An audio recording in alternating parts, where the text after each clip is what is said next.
राम राम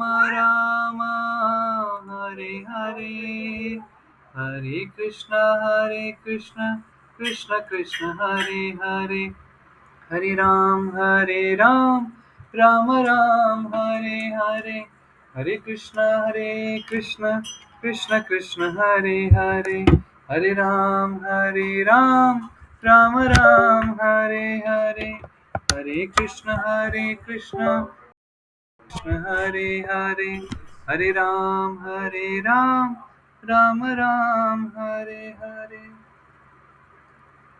हरे कृष्णा कृष्ण कृष्ण हरे हरे, हरे राम राम राम राम हरे हरे, हरे कृष्णा। आप सभी लोगों का स्वागत है आज के भगवद गीता के डिस्कशन में। हम छोटी सी प्रार्थना से आज का सेशन प्रारंभ करते हैं।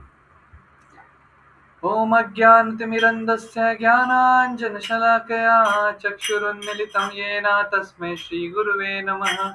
श्रीचैतन्यमनोभीष्टं स्थापितं येन भूतले स्वयं रूप कदा मह्यं ददाति स्वपदान्तिकं। वन्देऽहं श्रीगुरो श्रीयुतापदकमलं, श्रीगुरुन् वैष्णवांश्च श्रीरूपं साग्रजातं सहगण रघुनाथान्वितं तं सजीवम् साद्वैतं सावधूतं परिजनासहितं कृष्णचैतन्यदेवं श्रीराधाकृष्णपादान् सहगणललिता श्रीविशाखान्वितांश्च नमः। ॐ विष्णुपादाय कृष्णप्रेष्ठाय भूतले श्रीमते भक्तिवेदान्त स्वामिन् इति नामिने। नमस्ते सारस्वते देवे गौरवाणी प्रचारिणे, निर्विशेष शून्यवादी पाश्चात्य देश तारिणे। हे कृष्ण करुणा सिंधु दीनबंधु जगतपते, गोपेश गोपिका कांत राधा कांत नमोस्तुते।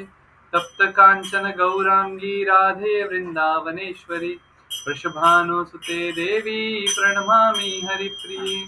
वाञ्छाकल्पतरुभ्यश्च कृपा सिन्धुभ्यैव च पतितानां पावनेभ्यो वैष्णवेभ्यो नमो नमः। जय श्री कृष्ण चैतन्य प्रभु नित्यानंद, श्री अद्वैत गदाधर श्रीवासादि गौर भक्त वृंद। हरे कृष्ण कृष्ण कृष्ण हरे हरे, हरे राम राम राम हरे हरे। गुरुवे गौरचन्द्राय राधिकाय तदालय, कृष्णाय कृष्णभक्ताय तद्भक्ताय नमो नमः। आप सभी का स्वागत है आज की गीता के सत्र में। पिछली बार हमने भगवद गीता का चौथा अध्याय का 16वें श्लोक तक हमने पढ़ा था, और पिछले हफ्ते क्योंकि राम नवमी का महामहोत्सव था, तो हमने प्रभु राम के जीवन एवं भरत और जो बाकी भाई हैं उनके बारे में चर्चा हमने करी थी, कैसे उन्होंने अपने जीवन में पूर्ण रूप से भगवान राम को समर्पित होकर अपना जीवन जिया। तो आज हम वापस हमारा भगवद गीता का रिज्यूम कर रहे हैं, जो हमने पहले पढ़ा था 4.16 तक, तो उसके आगे हम आज पढ़ेंगे 4.17 से। भगवद गीता 4.17।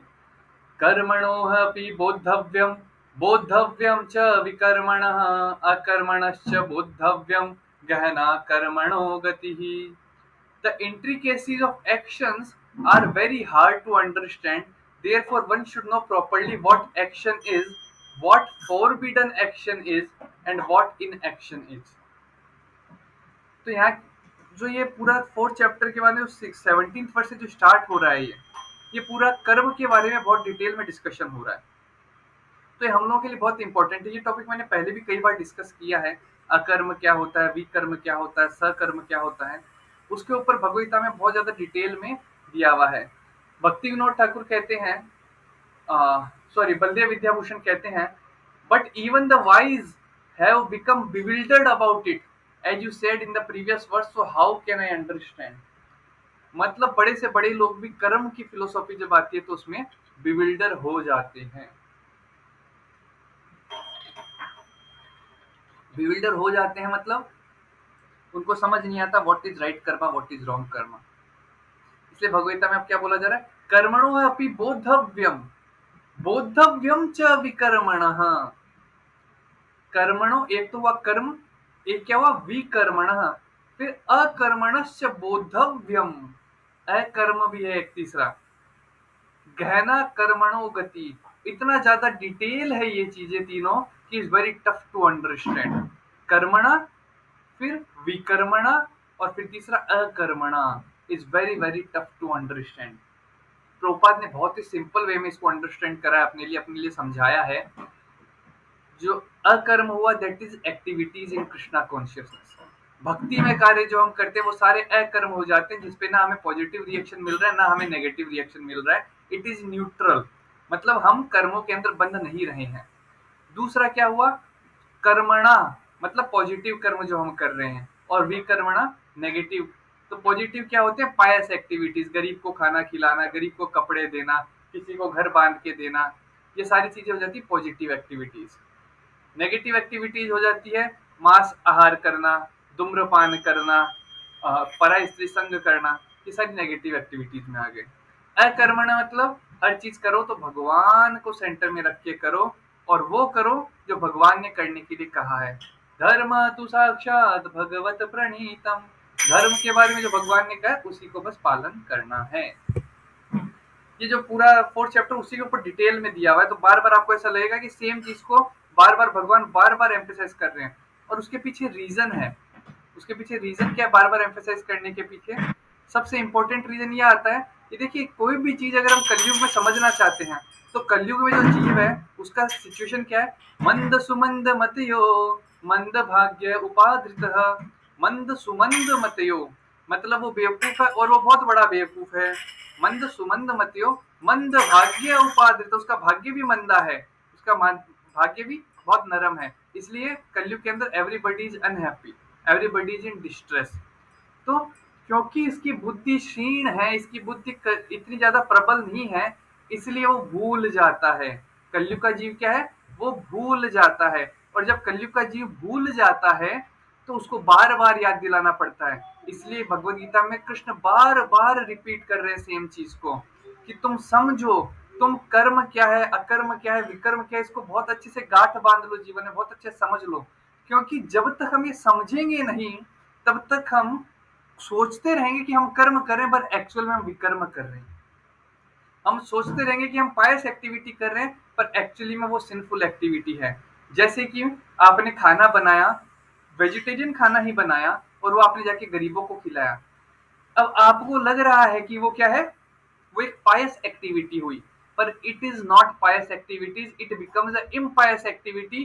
क्यों बन जाती है, क्योंकि उसका सिन रहा, जो भी आपने खाना बनाया उसके अंदर जो पेड़ पौधे इस्तेमाल हुए, फल सब्जियां इस्तेमाल हुई, उनको क्योंकि भगवान को अर्पण नहीं किया गया तो उसका सिन मिला। और वह सिनफुल वाला खाना जब आपने लोगों को खिलाया तो उन्हें भी सिन मिला। तो पुण्य करने गए थे पर कर बैठे क्या, पाप। तो इसलिए बार बार कृष्ण इसके अंदर बोल रहे हैं, कर्मण्य कर्मय पश्चेद कर्मणि च कर्मय, स बुद्धिमान मनुष्य। मतलब कौन समझ पाएगा, बुद्धिमान मनुष्य। हर कोई आदमी चीज को नहीं समझ सकता है। कौन समझ पा रहा है, बुद्धिमान मनुष्य। He is in the transcendental position, also engage in all sort of activities. और बुद्धिमान मनुष्य कौन है, जो सब कार्य कर रहा है पर भक्तिमय कर रहा है, भगवान को उसके अंदर एंगेज करके कर रहा है हर चीज। जैसे कुछ भी आप खा रहे हो, मान लीजिए लेट्स टेक एग्जांपल कि आप तरबूज खा रहे हो, तो अब आपने उस तरबूज को भगवान को भोग लगा दिया, इट बिकम्स प्रसाद। अब यही तरबूज को आपने डायरेक्ट खा लिया तो it becomes what, it becomes sinful food. तो वो फूड चाहे गुडनेस का हो, पर फिर भी वो गुडनेस का आपको रिजल्ट नहीं दे पाएगा। पर आपने अगर उसको भगवान को भोग लगा दिया है तो it will give you the result of pure goodness, शुद्ध सत्व का आपको रिजल्ट वो दे पाएगा। आगे बढ़ते हैं 4.19, यस्य सर्वे समारंभा काम संकल्प वर्जिता, ज्ञानाग्नि दग्ध कर्माणम तमाहु पंडितम बुधा। One is understood to be in full knowledge, whose every endeavor is devoid of desire for sense gratification. He is said by sages to be a worker for whom the reaction of work have been burnt up by the fire of perfect knowledge. यस्य सर्वे समारंभा काम संकल्प वर्जिता। वर्जित, वर्जित का मतलब क्या है? उसने उसको छोड़ दिया है। तो जो समझ जाता है कि अगर जो इंद्रिया के भोग के लिए कार्य है मैं उसको छोड़ देता हूँ, उसकी इच्छा भी छोड़ देता हूँ, तब मैं क्या कर पाऊंगा? मैं भगवान के प्रति कार्य कर पाऊंगा। और अगर मैं इंद्रिय भोग को लेके चलता रहूंगा तो मैं भगवान के प्रति कार्य नहीं कर पाऊंगा। तो यहाँ भी सेम सार बताया जा रहा है कि कैसे अकर्म करने में क्या डिफिकल्टी आती है and how we are suppose to come out of that. अकर्म करने में क्या डिफिकल्टी आती है? Our senses. Let me tell you simple example of that. जैसे कि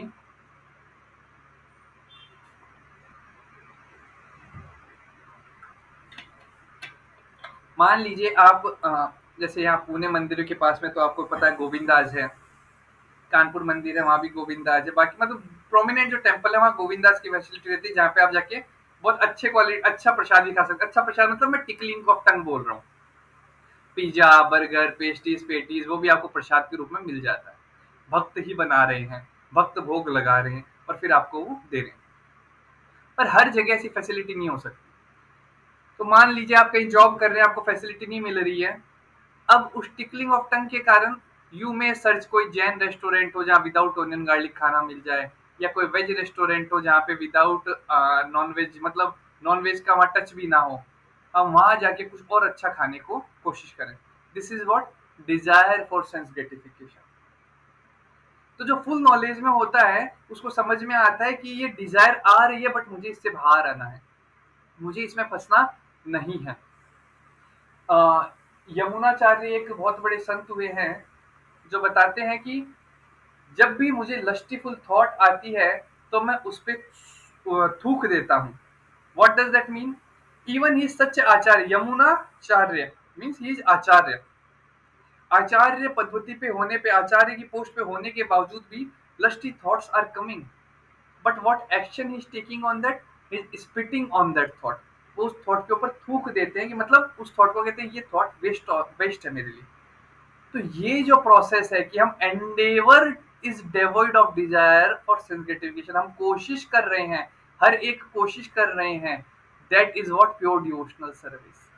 यहाँ पे क्या बता रहे हैं? कृष्ण उसको कह रहे हैं कि then he is doing the akarma, and akarma is what is becoming Krishna conscious. आगे बढ़ते हैं। त्यक्त्वा कर्मफलासङ्गः नित्यतृप्तो निराश्रय कर्मण्यभिप्रवृत्तोऽपि नैव किञ्चित् करोति सः। Abandoning all attachments to the results of his activities, ever satisfied and independent, he performs no fruitive action although engaged in all kinds of undertaking. Ideally देखा जाए तो हमें भगवान की भक्ति के अलावा और कुछ करना ही नहीं चाहिए। हमें भगवान की भक्ति के अलावा और कुछ करना ही नहीं चाहिए। पर क्योंकि हमें उतना भरोसा नहीं है भगवान के प्रति आज की डेट में, हम उतना फेथ नहीं रखते हैं, तो हम हमारी मैटर लाइफ के लिए भी इंतजाम थोड़ा करते रहते हैं। जैसे हम हमारी पढ़ाई करेंगे, हम पढ़ाई करके जॉब लेंगे, हम जॉब करने के बाद में अपना घर बसाएंगे, अच्छा घर मेंटेन करेंगे, कार लाएंगे, है ना, और जब घूमने के लिए फ्लाइट से जाएंगे उसके लिए रुपये इकट्ठा करेंगे। ये सारी व्यवस्था हम करते हैं। पर ये क्यों कर रहे हैं हम? क्योंकि हमें भगवान पर उतना फेथ नहीं है। जिस इंसान को भगवान पे वो फेथ आ जाता है, श्रद्धा सबदे विश्वास कहे सुदृढ़ निश्चय, कृष्ण भक्ति कैले सर्व कर्म कृत हया। जिसको वो श्रद्धा आ गई है, श्रद्धा शब्दे विश्वास कहे सुदृढ़ निश्चय, इतना दृढ़ निश्चय हो गया है। क्या निश्चय हो गया?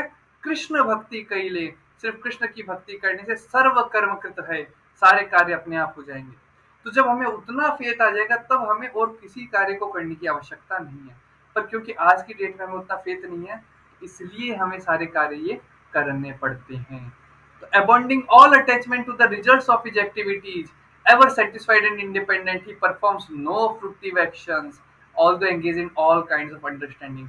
तो जब हमें उतना फेथ आ जाएगा, हमारे जितने भी हम कार्य कर रहे हैं वो सब कार्य क्या हो जाएंगे? वो सब कार्य भक्तिमय हो जाएंगे, और लोगों को बाहर से देखने पे लग सकता है कि we are engage in all kind of undertaking. जैसे कि मान लो वैभव या जयश्री ऑपरेशन कर रहे हैं, बाहर से कोई देख रहा है तो दिखेगा ये they are also normal doctors like us, they are also normal surgeon like us, but inside the heart Jayashree and Vaibhav are aware of that कि they are the devotees of Lord Krishna. They are performing these duties because it's a part of life, but it is not the life. Their life is what? Their life is Krishna consciousness. तो ये समझना बहुत जरूरी है, ये श्रद्धा और ये faith आना बहुत जरूरी है। और ये कैसे आता है ये फेथ? ये फेथ आता है बार बार प्रैक्टिस करने के कारण, बार बार एंडेवर करने के कारण। जब हम बार बार जप करेंगे, बार बार हम श्रवण करेंगे। नारद मुनि बताते हैं, नारद मुनि प्रहलाद महाराज को बताते हैं, गर्भ में उनके ज्ञान देते हैं। मतलब कयादु के गर्भ के अंदर जब प्रहलाद महाराज थे, जस्ट गर्भ में धारण हुए थे वो, तब से उनके गुरु बन गए नारद मुनि और शिक्षा दे रहे थे। तो प्रहलाद महाराज वहां बताते हैं कि कैसे हमें हर जीवन का हर क्षण भगवान के लिए लगा देना चाहिए, और किस तरह लगाना चाहिए तो उसका बताते हैं, श्रवणम कीर्तनम विष्णु स्मरणम। हमें श्रवण करना है। क्या करना है श्रवण में? भगवान की कथा को श्रवण करना है, हरे कृष्ण महामंत्र को श्रवण करना है। कीर्तनम, हमें क्या बोलना है? हमें भगवान के बारे में बोलना है, हमें भगवान का हरिनाम बोलना है, भगवान के बारे में भजन गाने हैं। श्रवणम कीर्तनम विष्णु स्मरणम, तो क्या होगा? हमें विष्णु का स्मरणम होने लग जाएगा। श्रवणम कीर्तनम विष्णु स्मरणम पाद सेवनम अर्चनम वंदनम दास्यम साख्यम आत्मनिवेदनम इति पुंसार्पिता विष्णु भक्तिश्च नवलक्षणा। ये 9 तरीके हैं जिसके द्वारा हम भक्ति कर सकते हैं। और ये कौन बोल रहा है? ये प्रहलाद महाराज बोल रहे हैं, जो कि 5 साल के हैं, 5 वर्ष की आयु है, और उसमें वो अपने असुर मित्रों को ये शिक्षा दे रहे हैं।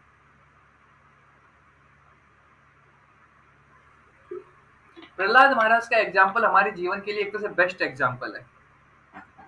कई बार ऐसा होता है कि आप लोग जब कॉलेज में पढ़ाई कर रहे होते हैं तो बहुत लोड रहता है, प्रेशर रहता है।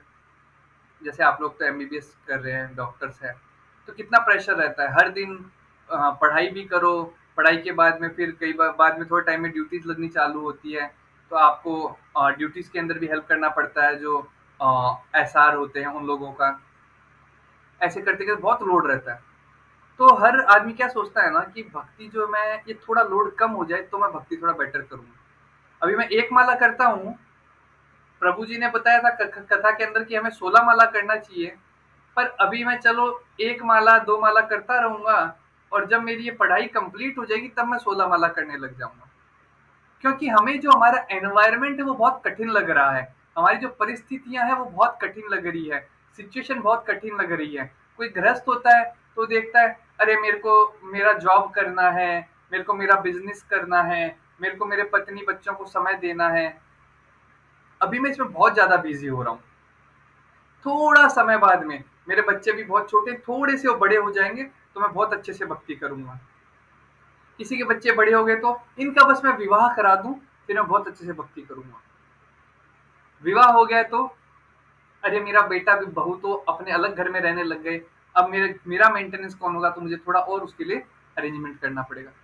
हर बार हम सोचते हैं कि हमारी जो सिचुएशन है बहुत ही कठिन है, हमारी सिचुएशन से ज्यादा कठिन सिचुएशन किसी की है ही नहीं। हम इतना प्रेशराइज फील करने लगते हैं। कई परिवार में होते हैं, बच्चे को पढ़ने भेज दिया है, अब कह रहे हैं बच्चे को पढ़ाई का रुपया इंतजाम करने में बहुत टेंशन हो रही है ना। तो हर एक इंसान को हर क्षण लगता रहता है कि उसकी जो समस्याएं हैं उससे बड़ी समस्या कोई है नहीं, और वो सबसे बड़ी समस्याओं में घिरा है, और जब वो इन समस्याओं से बाहर निकल के आएगा तब वो भक्ति कर पाएगा। पर इसके लिए प्रहलाद महाराज सबसे अच्छा एग्जाम्पल है।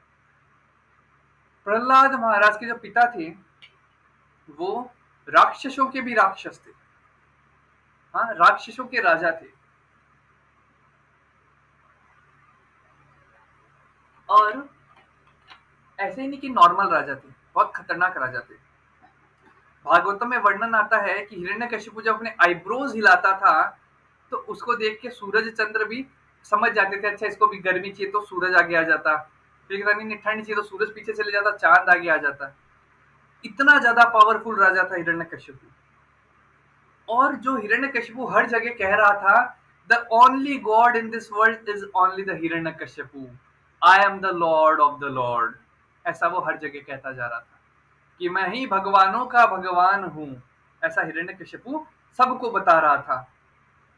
और जो ऋषि मुनि उसको भगवान नहीं मानते थे, उनका कत्ले आम हो जाता था, उनको मार दिया जाता था। इतना खतरनाक हिरण्यकशिपु, और ये उनका बेटा है प्रहलाद। ये उनका बेटा प्रहलाद है जो भगवान की भक्ति करना चाह रहा है।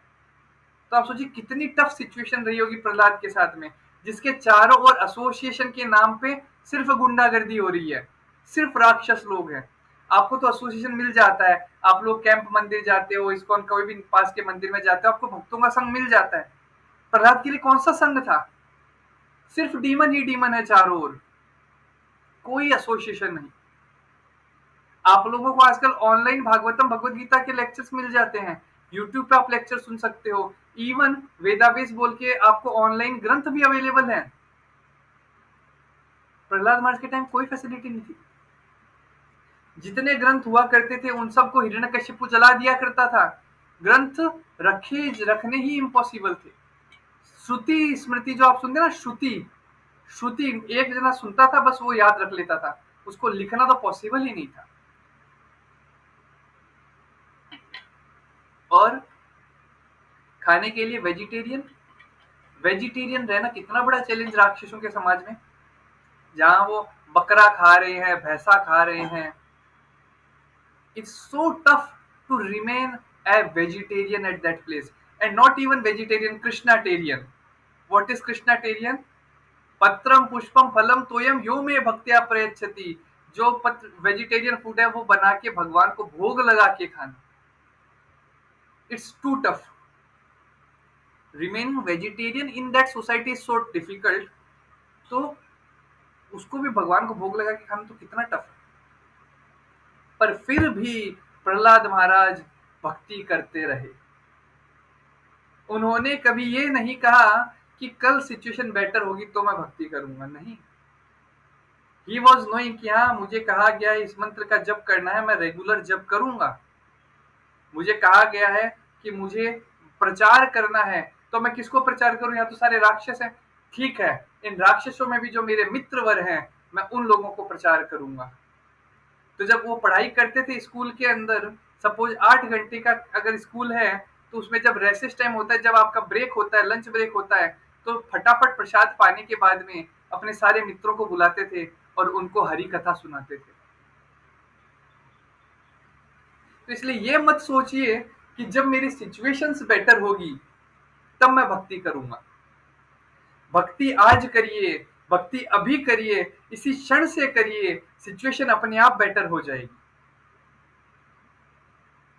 बट अगर आप ये सोचते रह गए कि जब सिचुएशन बेटर होगी तो भक्ति करूंगा, तो वैसा दिन जीवन में कभी भी नहीं आएगा।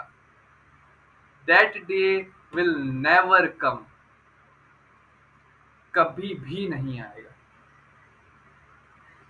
मैं एक दंपत्ति से मिला था, तो उनको आ, जब वो पुत्र पुत्री प्राप्ति का यत्न कर रहे थे, तो वो जो माता थी उन्होंने जप करना चालू कर दिया था कि हाँ, गर्भधारण संस्कार की विधि में बताया गया है कि हमें अच्छे से जप करना चाहिए और नियम पालन करके फिर गर्भधारण संस्कार करना चाहिए।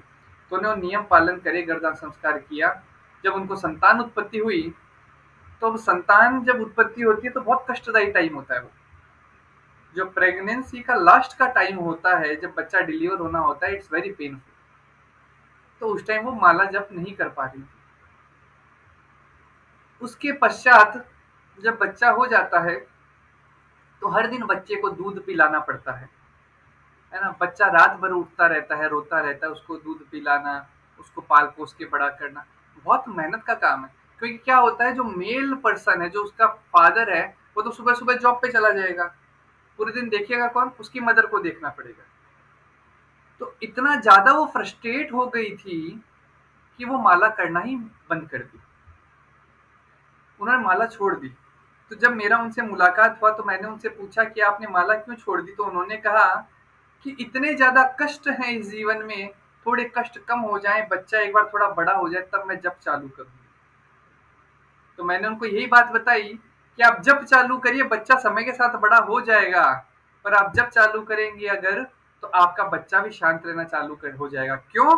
क्योंकि जब आप गर्भधान संस्कार कर रहे थे, आपने पूरा भक्ति में पद्धति पालन करा, तो जो गर्भ में बालक आया है, वो भक्त ही है।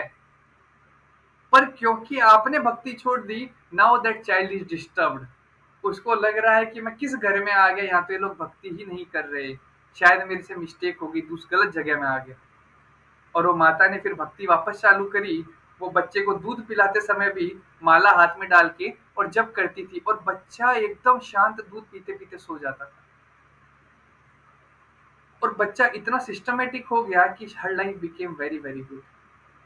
तो हमें ये हमेशा समझना चाहिए कि भक्ति इज द प्राइमरी थिंग, भक्ति is not the secondary, everything else is secondary.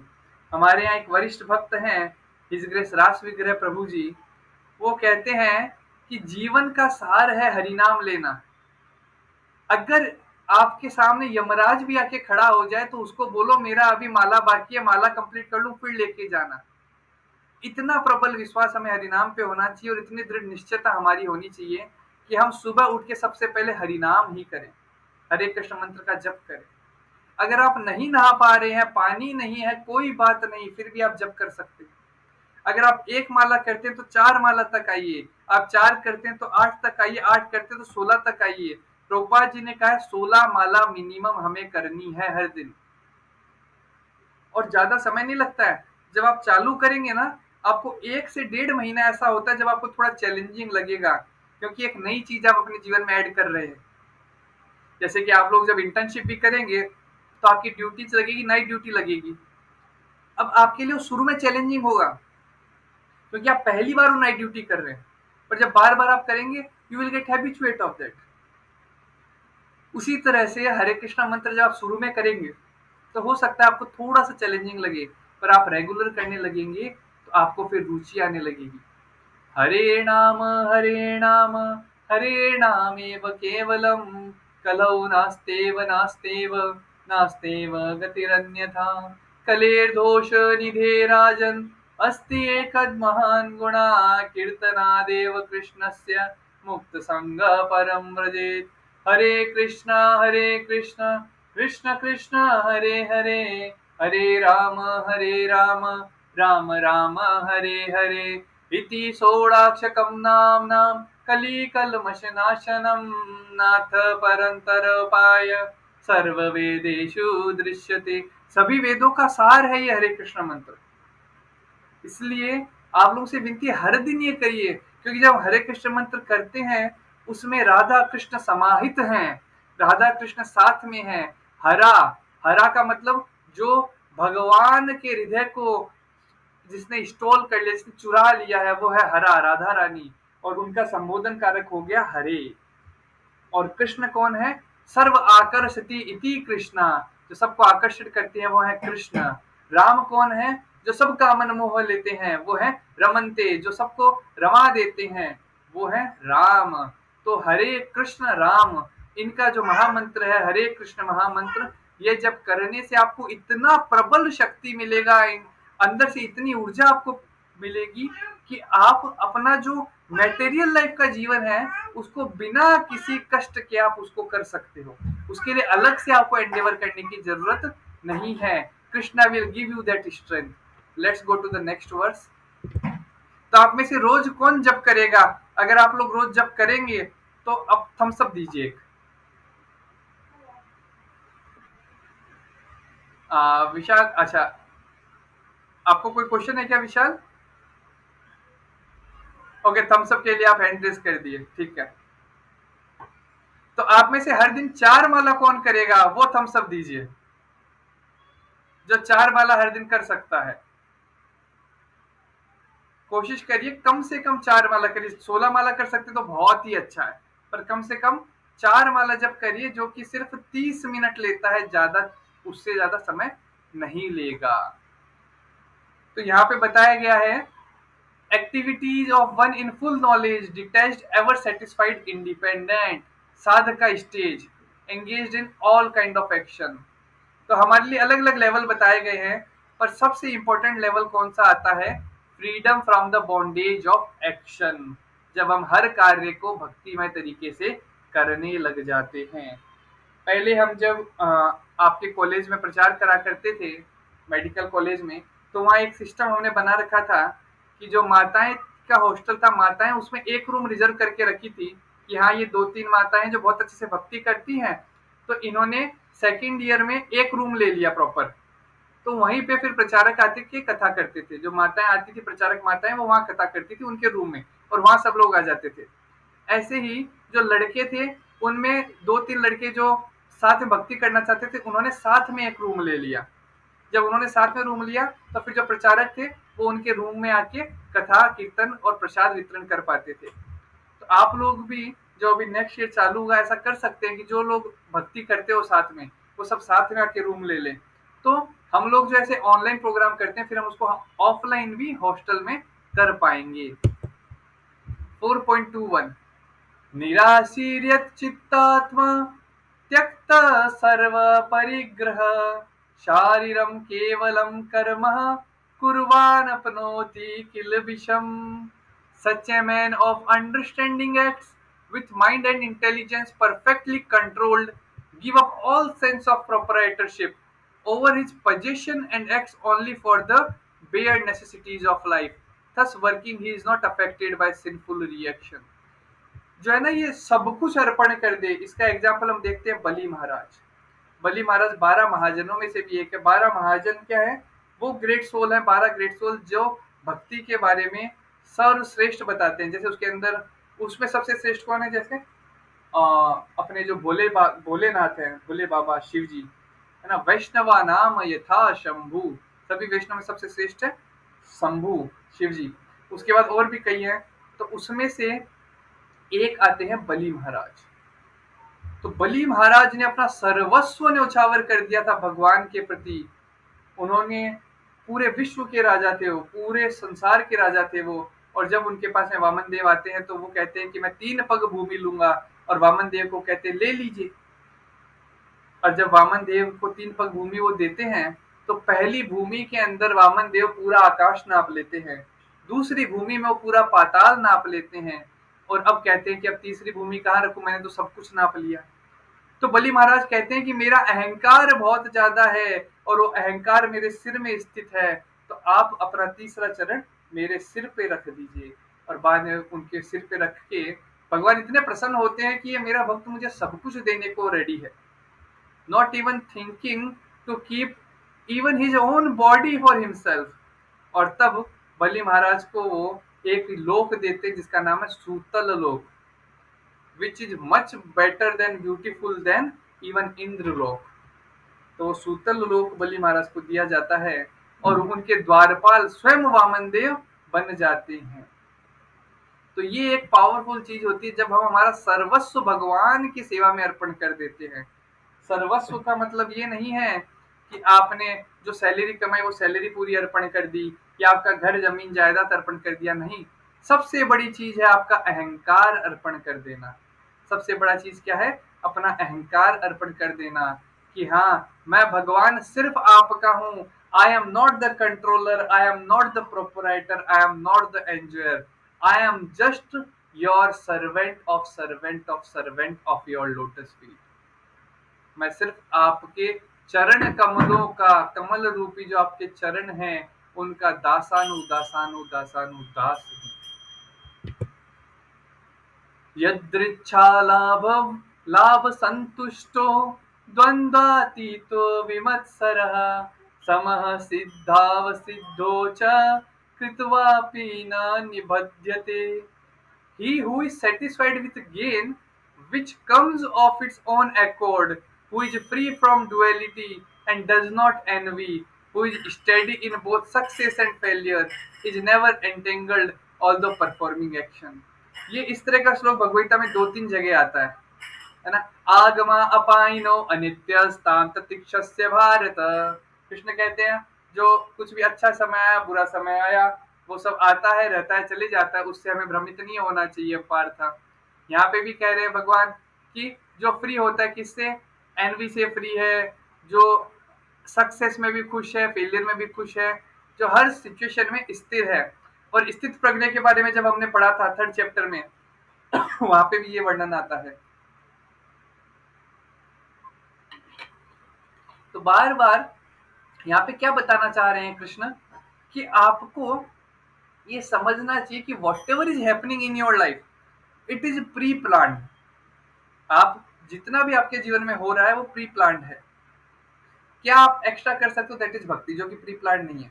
भक्ति is a choice, but what we are getting in our material life, that is the action और reaction of our past deeds. वो हमारे पुराने करे हुए कार्यों का फल मिल रहा है। इसका एग्जाम्पल हम देख सकते हैं, कैसे सक्सेस फेलियर के अंदर में कोई आदमी स्टडी रह सकता है। उसका एग्जाम्पल है श्रीला प्रभुपाद। श्रीला प्रभुपाद भारत में लगभग 70 वर्ष तक भारत में रहे। 70 वर्ष की आयु में वो फिर जलदूता नामक जहाज से विदेश जाते हैं। और उसके बाद हम देखते हैं कि 12 साल में उन्होंने 108 मंदिर की स्थापना करी। उन्हें 2 हार्ट अटैक भी आते हैं। 2 हार्ट अटैक आने के बाद में उनको जब तीसरा अटैक आता है, उनका हाफ बॉडी पैरालाइज हो जाता है। उसके बाद भी वो प्रचार करते रहते हैं, और फिर बाद में 108 मंदिर स्थापना करके अपना शरीर छोड़ते हैं। पर जो 108 मंदिर स्थापना वाला जो काम है ना, वो सिर्फ 12 साल, अंतिम 12 साल में हुआ। उसके पहले के जो साल थे, उसमें भी प्रभुपाद जी बहुत कोशिश कर रहे थे। प्रभुपाद जी ने पहले कोशिश करी कोलकाता के अंदर, वहां वो सफल नहीं हो पाए।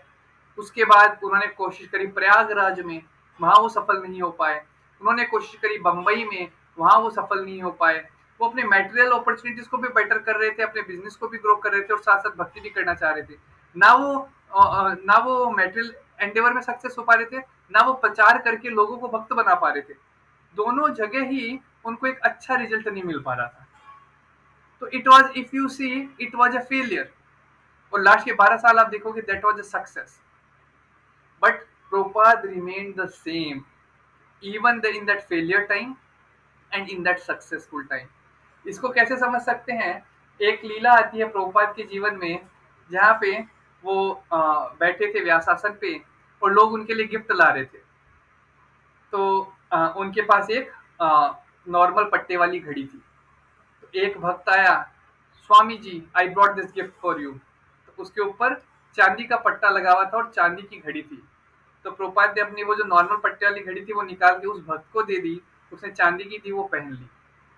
आफ्टर फ्यू सम टाइम एक भक्त आया, हु ब्रॉट गोल्डन वॉच, जो पूरा गोल्डन जिसके था प्रॉपर। तो प्रोपाद ने चांदी वाली उतार के उसको दे दी, गोल्ड वाली पहन ली। After some time one person came with the same normal watch, जिसका नॉर्मल पट्टा था। प्रोपाद ने नॉर्मल पट्टे वाली घड़ी ली और सोने वाली घड़ी उसको दे दी as a reciprocation. By these activities you can understand that Prabhupada was always detached from all these things. He was a Dheer Purusha. Even in his good time, even in his bad time, even in his success, even in his failure, he was always, he remained the same. गत संगस्य मुक्तस्य ज्ञानावस्थितचेतसा यज्ञायाचरतः कर्म समग्रं प्रविलीयते. The work of a man who is unattached to the mode of material nature and who is fully situated in transcendental knowledge merges entirely into transcendence. तो ये क्या बताएंगे, जब कोई आदमी बहुत अच्छे से भक्ति करेगा, भक्ति में कार्य करता रहेगा, तो एक दिन क्या होगा, वो इवन मोक्ष के ऊपर की स्थिति जो होती है समाधि, उस समाधि के स्तर पे वो पहुंच जाएगा। आपको बाहर से देखने पे लगेगा कि ये तो सारे कार्य वही कर रहा है जो नॉर्मल इंसान कर रहा है, पर his mental state is what, समाधि स्टेट। ब्रह्मार्पणम ब्रह्म हविर ब्रह्माग्रव ब्रह्मणाहुतम ब्रह्मेव तेन गंतव्यम ब्रह्म कर्म समाधिना.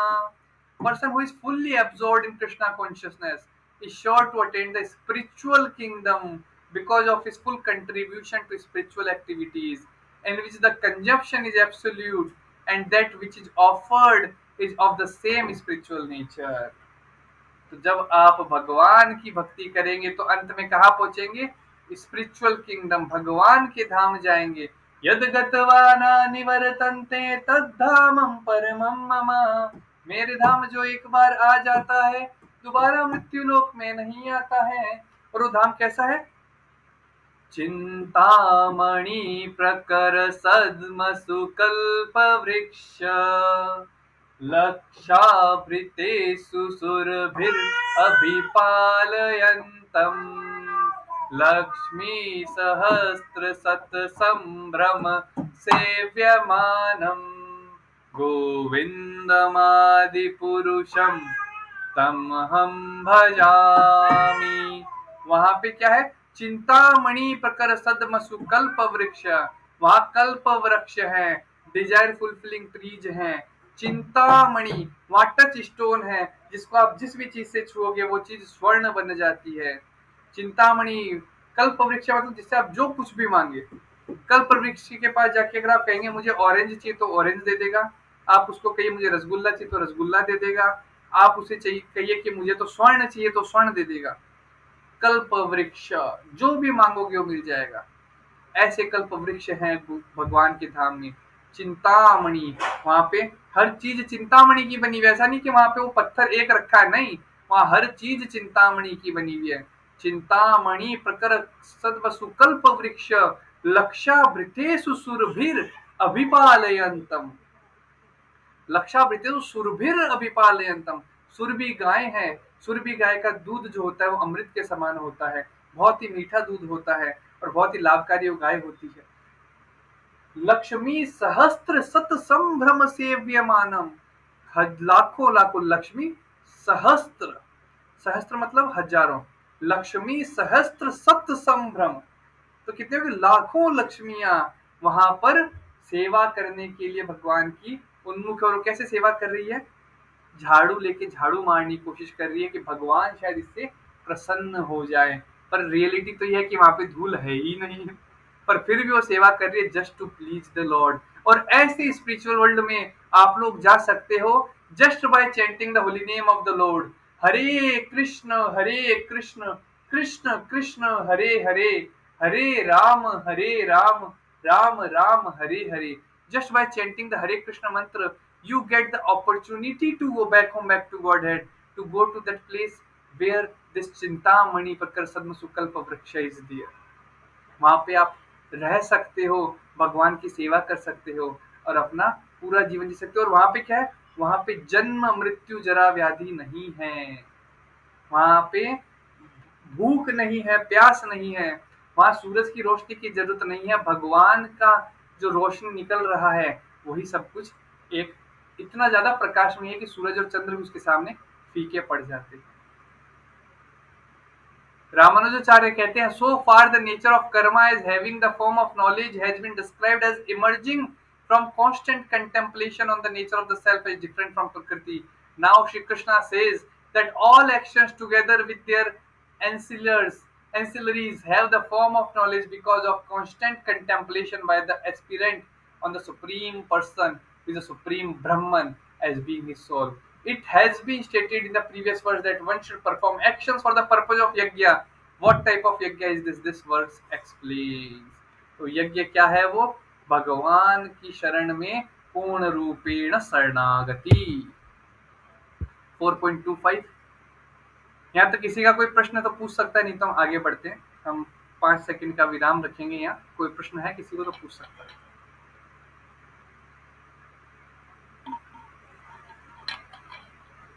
ओके, आगे बढ़ते हैं। दैवमेवापरे यज्ञं योगिनः पर्युपासते ब्रह्मागमपरे यज्ञं यज्ञेनेवोपजुह्यति। Some yogis perfectly worship the demigods by offering different sacrifices to them. Some offer sacrifice in the fire of Supreme Brahman. श्रोत्रादीनिन्द्रियाण्यन्य संयमाग्निषुजुह्यति शब्दादीन विषयान्यन्य इंद्रियाग्निषुजुह्यति। Some sacrifice the hearing process and the senses in the fire of mental control, and others sacrifice the objects of the senses in the fire of senses. तो अब ये क्या sacrifice हो रही है ना? तो 4 आश्रम होते हैं, ब्रह्मचारी, गृहस्थ, वानप्रस्थ, सन्यास। ब्रह्मचारी जो होता है वो ये श्रवण वाला सेक्रीफाइस करता है।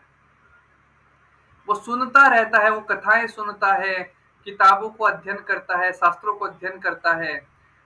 Hearing only words concerning Krishna consciousness, especially engaged fully in हरे नाम कीर्तनम। तो जो ब्रह्मचारी है वो क्या हमेशा सुनता रहता है, भगवान के बारे में सुनता है, भगवान के बारे में बोलता है, भगवान के बारे में सुनता है, भगवान के बारे में बोलता है, वो यही करता रहता है। तो ये क्या है? ये है उसका यज्ञ। और ये कान का जो छिद्र है वो क्या है? यज्ञ कुंड, जिसमें वो आहुति दे रहा है। दूसरा कौन सा सेक्रीफाइस है जो गृहस्थ करता है? हाउस होल्डर जो है वो क्या करता है? वो एक तो रेगुलेशन लाता है अपने जीवन में, और फिर वो गर्भधान संस्कार के द्वारा भगवान के भक्त को उत्पन्न करता है। वो यह यज्ञ करता है, गर्भधान संस्कार यज्ञ। क्योंकि उसको एक वो दिया हुआ है कि he can indulge in the sex life, इसलिए वो उसको करते समय ये ध्यान रखता है कि मुझे ऐसा संतान उत्पत्ति करनी है जो भगवान का भक्त बने। तो इस तरह से ये दोनों लोग क्या करते हैं? इस यज्ञ में आहुति देते हैं। सर्वाणि इंद्रिय कर्माणि प्राण कर्माणि चापरे आत्म संयम योगाग्रह जुह्यति ज्ञान दीपिते। Others who are interested in achieving the self-realization through control of mind and senses offer the functions of all the senses and of the life breath as oblation into the fire of controlled mind। ये आपके अष्टांग योगी हो गए, है ना? ये अष्टांग योगी हो गए जो इस तरह से कर रहे हैं। द्रव्य यज्ञास्तपो यज्ञ योग यज्ञास्तथा परे स्वाध्याय यज्ञान यज्ञाश्च यतये संचित व्रतः। Having accepted strict vows, some becomes enlightened by sacrifice their possessions, and other by performing severe austerities, by practicing the yoga of eightfold mysticism, or by studying the Vedas to advance in transcendental knowledge। तो ये summary है जो हमने अभी तक ये पढ़ा, है ना? तो एक है द्रव्यमान यज्ञ, sacrificing their possessions in the form of various kinds of charities. जैसे किसी के पास जमीन है, जैसे हमारे जो एनसीसी मंदिर है, तो एक भक्त थे जो बालाजी के विग्रह की पूजा करा करते थे, बहुत वृद्ध हो गए थे। तो कुंज बिहारी मंदिर में आए और आके बोले कि हमारे विग्रह की अगर पूजा कोई कर सके तो अच्छा है। तो फिर जो वहाँ भक्त थे कुंज बिहारी मंदिर में, वो वहाँ जाके उन बालाजी विग्रह की पूजा करने लगे, और पूजा करते रहे करते रहे करते रहे। समय के साथ में वो जो वृद्ध पुरुष था, भक्त था, वो अपना शरीर त्याग देता है, और जाने के पहले वो अपनी पूरी जमीन जो थी, उसकी जायदाद थी, पूरी इस्कॉन के नाम करके जाता है। तो क्या हुआ? द्रव्यमान यज्ञ, sacrificing their possessions in the form of various kinds of charity. और उसको बेच के जो धन आया, उससे फिर ये एनवीसीसी मंदिर जो है, इस्कॉन पुणे मंदिर, इसकी जमीन खरीदी गई। तो ये क्या था? द्रव्यमान यज्ञ। फिर है तपोमय यज्ञ, for higher elevation in the life or for promotion to the higher planet within the universe, voluntarily accept many kind of austerities such as चंद्र यज्ञ और चतुर्मास्य। कई व्रत होते हैं, जैसे चतुर्मास्य का व्रत होता है 4 महीने का व्रत, जिस समय बारिश होती है तो कई लोग उस टाइम व्रत करते हैं कि मैं दिन में एक ही बार खाऊंगा, या मैं पूरे 4 महीने सिर्फ पानी पी के बिताऊंगा, या मैं सिर्फ फल ही खाऊंगा। इससे बहुत कड़े कड़े नियम लेते हैं। तो ये कौन से यज्ञ हुए? तपोमय यज्ञ। इसका गोल क्या होता है कि मुझे हायर प्लैनेटरी में जाना है, थोड़े ऊपर के लोकों में मुझे जाने को रास्ता मिल जाए। तीसरा है योग यज्ञ, engage themselves in the different kind of mystic yogas like the Patanjali system जो है, जहाँ पे आप अष्टांग योगा पद्धति सीखते हो, प्राणायाम, अनुशासन, आप धारणा, और ऐसे करते करते करते आप लास्ट में जाते हो समाधि स्तर पर।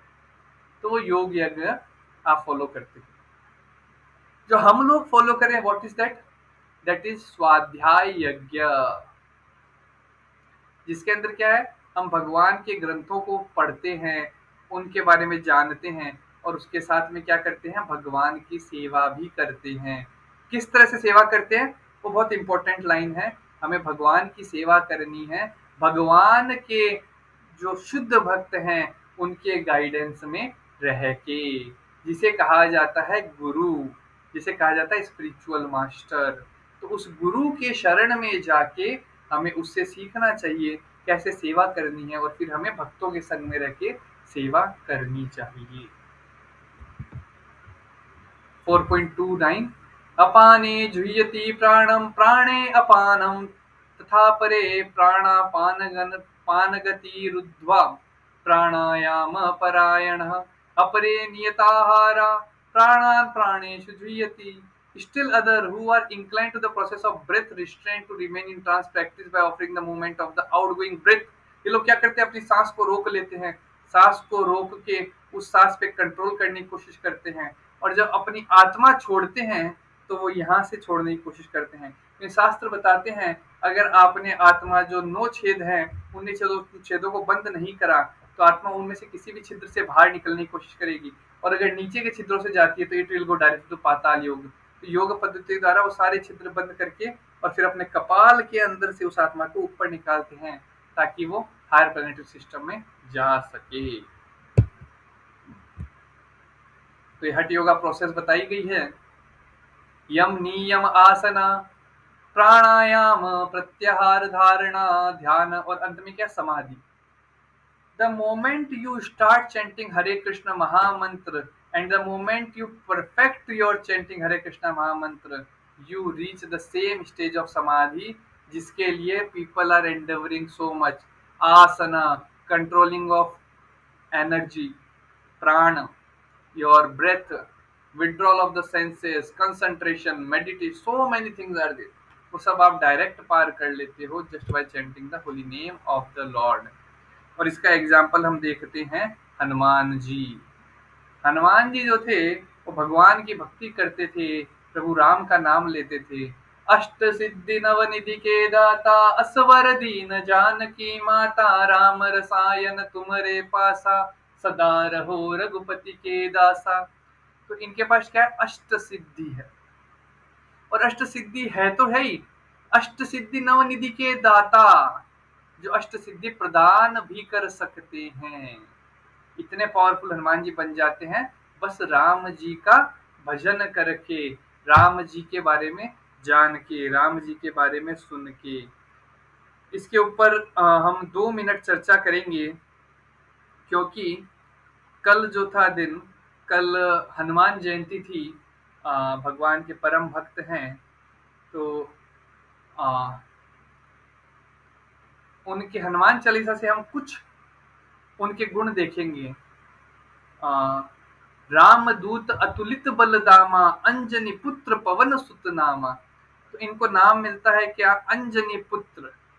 अंजनी पुत्र, अंजनी इनकी माँ का नाम है इसलिए अंजनी पुत्र। और पवन सूत भी नाम मिलता है क्योंकि पवन देव के आशीर्वाद से ये हुए। और क्या, राम दूत अतुलित बलधामा, ये राम जी के दूत है और इनका बल कितना है, अतुलित बलधामा, इनफाइनाइट एनर्जी है इनके पास में। और इसका हम एग्जाम्पल देख रहे थे कि कैसे जब सुग्रीव जो थे वो एक पर्वत के ऊपर जाके रहने लगे थे, मैनाक पर्वत पे जाके रहने लगे थे, क्योंकि वहां पे वाली जो था वो वाली नहीं आ सकता था। तो वाली क्या करने लगा, वाली इधर से छलांग मारता कि वो उस पर्वत को टच करेगा तो मर जाएगा। तो छलांग मारता और अपने गदा से एक सुग्रीव को लगाता और उस साइड में कूद जाता। तो जब वो बार बार ऐसा कर रहा था और सुग्रीव को उस पर्वत पे भी पीट रहा था, तो सुग्रीव ने हनुमान जी को कहा कि तुम मेरी रक्षा करो। तो जब वाली फिर से कूदा, हनुमान जी ने उसका पांव ऐसे पकड़ लिया हवा में, हवा में पांव पकड़ के अब उसको पर्वत के पास ऐसे लाने लगे। वाली ने अपना पूरा बल लगा दिया पर वह उड़ ही नहीं पा रहा था, वो वहां से बच ही नहीं पा रहा था। और तब वाली हनुमान जी की शरण लेता है, बोले मैं दोबारा इस पर्वत पे नहीं आऊंगा, मुझे छोड़ दो। तो फिर वो ऐसे करके वाली को फेंक देते हैं और वाली पर्वत से दूर जा गिरता है। इतने बलशाली थे हनुमान जी का, इतना बल था कि वो अगर चाहते तो रावण को अकेले ही समाप्त कर सकते थे, पूरी सेना की आवश्यकता ही नहीं थी। और इसलिए वो सीता माता से पूछते हैं कि माँ तुम बस मुझे आज्ञा दो, माँ अगर तुम आज्ञा दोगी तो मैं तुम्हें अपने पीठ पे बैठा के अभी उड़ा के ले जाऊंगा और रावण का भी मैं वध कर दूंगा। पर सीता माता कहती है नहीं, प्रभु राम का ग्लोरिफिकेशन होना चाहिए, और क्योंकि मैं उनकी भार्या हूँ, मेरे लिए वही सही रहेगा कि वो मुझे आके यहाँ से बचा के लेके जाए।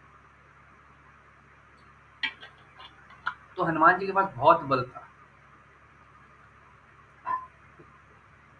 उसके बाद में उनके, अगर आप देखोगे हनुमान चालीसा जो है तुलसीदास रचित, तो शंकर स्वयं केसरी नंदन तेज प्रताप महाजगबंदन। कौन है वो? शंकर स्वयं। कई लोग शंकर सुवन बोलते हैं उसको, पर एक्चुअल में वो है शंकर स्वयं केसरी नंदन। वो समय के साथ में हनुमान चालीसा में मिस प्रिंट हो गया, वही चले जा रहा है मार्केट में। तो वह शंकर स्वयं केसरी नंदन, शंकर जो है वो स्वयं क्या बन के आ गए हैं? केसरी नंदन, केसरी के पुत्र के रूप में आ गए हैं। तेज प्रताप महाजगबंदन, और बहुत ही ज्यादा प्रतापी है। तो आप खुद सोचिए, रावण ने वरदान लिया था शंकर से, और वह शंकर स्वयं ही आ गए हैं केसरी नंदन, तो क्या वो हरा नहीं सकते? वो हरा सकते हैं। और उनके लिए एक और आता है भरत सम भाई, कि भरत सम भाई मतलब वो भरत के समान ही भाई हैं किसके? प्रभु राम के। और इसका भी शास्त्र में वर्णन आता है कि जब जैसे पुत्र कामेष्टि यज्ञ संपन्न हुआ था दशरथ महाराज का, और उन्हें वो जो शीर प्रसाद मिला था, तो उसका उन्होंने चार विभाजन करा। उन्होंने वो कौशल्या को दिया, केकई को दिया, सुमित्रा को दो कटोरे मिले, और वो जब खा रहे थे तो उसमें से थोड़ा सा एक पंछी ले जाता है, जो भरत वाला था वो उस हिस्से से थोड़ा सा पंछी ले जाता है, और पंछी ले जाके वो दे देता है उनकी माँ की गोद में, और उसको वो खाते हैं, और उसको खाने से फिर हनुमान जी उत्पन्न होते हैं, प्रकट होते हैं। उसके बाद में आप देखते हैं, तुम उपकार सुग्रीव ही कीना राम मिलाए राजपद दीन्हा, कि सुग्रीव को भी जो कृपा मिली वो किसके कारण मिली? हनुमान जी के कारण ही मिली। और वो लीला क्या आती है, मैं बहुत ही फास्ट बता रहा हूँ क्योंकि समय कम बचा है। नहीं तो हनुमान जी के गुणगान में ही हम घंटों घंटों बोल सकते हैं। लीला ये आती है कि राम लक्ष्मण जब सीता माँ की खोज में जा रहे होते हैं, तो वो उस जब वन की तरफ, किष्किंधा वन की तरफ से जब जा रहे होते हैं, तो उस समय हनुमान जी एक साधु का वेश धारण करके आते हैं और देखते हैं कौन है, फिर पता चलता है तो मेरे प्रभु राम लक्ष्मण हैं।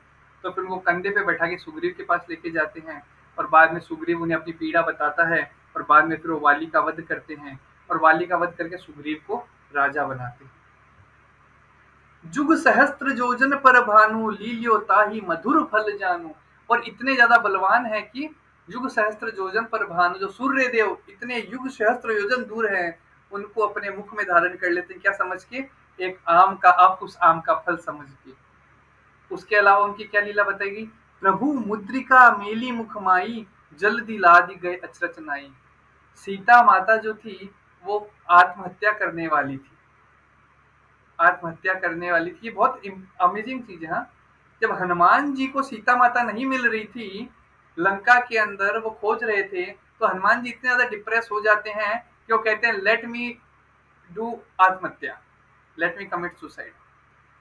और उस समय उन्हें राम जी के वचन याद आते हैं, राम नाम स्मरण हो जाता है, और राम नाम स्मरण करने के कारण क्या होता है? उस आत्महत्या के विचार को त्याग देते हैं। मतलब अगर कोई भगवान राम का नाम लेता है, तो उसके अंदर जो आत्महत्या के विचार है वो चले जाते हैं। तो क्या हुआ? हनुमान जी के खुद के विचार गए। फिर हनुमान जी जब सीता माता को पाते हैं तो देखते हैं सीता माता आत्महत्या करने वाली है राम के वियोग में। तब वहां पे फिर ये पूरी कथा सुनाते हैं, बाल कांड से लेके, कि कैसे भगवान राम क्या क्या लीलाएं बालक के रूप में करते थे। ये सुन के सीता माता आत्महत्या का विचार त्याग देती है। तो इससे हमें ये समझ में आता है कि हम जब हरे कृष्ण मंत्र का जप करेंगे तो भी हम डिप्रेशन में नहीं जाएंगे, और अगर हम भगवान की कथाएं सुनेंगे तो भी हम डिप्रेशन में नहीं जाएंगे, हम ऐसा कदम नहीं उठाएंगे। तो जो लोग भी आत्महत्या करने की सोचते हैं, उन लोगों को एक्चुअल में कथा सुननी चाहिए भगवान की, ताकि वो उस चीज से बाहर आ सकें। और बहुत सारी चीजें हैं, हनुमान चालीसा बहुत बड़ी है, पर समय नहीं है उतना, तो हम उतना डिस्कस नहीं करेंगे। आप लोगों से एक एक पॉइंट मैं जरूर सुनना चाहूंगा। आज आपने क्या सीखा? अगर एक एक पॉइंट आप बता सके तो। विशाल, आप बताएंगे? Hare Krishna.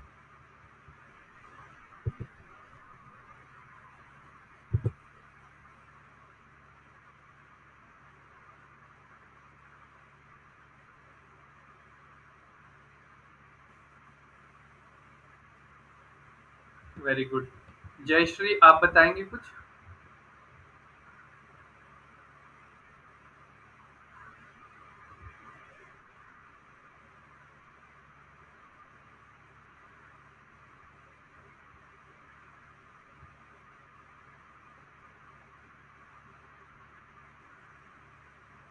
Very good, very good. हमें रेगुलर करते रहना चाहिए, हर दिन हमें जप करना चाहिए। वैभव, आप कुछ बताएंगे?